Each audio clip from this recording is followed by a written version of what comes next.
Bonjour à toutes et à tous et bienvenue sur cette troisième et dernière vidéo du cycle La vente est-elle plutôt un sport collectif ou un sport individuel?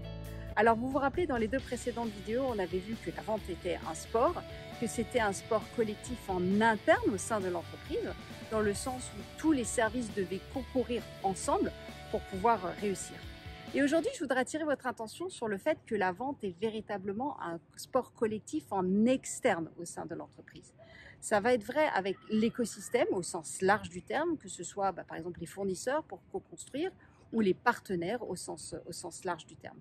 Mais c'est également vrai avec les clients et les différentes parties prenantes des clients.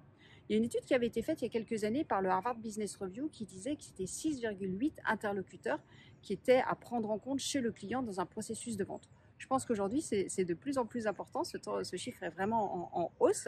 Et donc, on va devoir comprendre quels sont les différents enjeux et les différentes problématiques de toutes ces personnes, qu'elles interviennent dans le choix, l'achat ou l'utilisation de la solution. Et donc, il va falloir collectivement aller faire travailler ces personnes pour pouvoir atterrir sur un besoin unifié. Et on le voit d'ailleurs, on a des méthodes d'intelligence collective telles que le design thinking qui sont de plus en plus utilisées dans le processus de vente pour pouvoir réussir avec le client.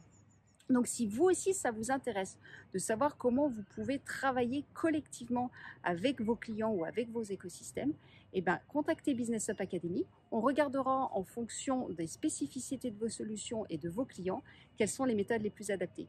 Je vous dis donc à bientôt sur ce sujet, sur une prochaine vidéo ou dans la vraie vie.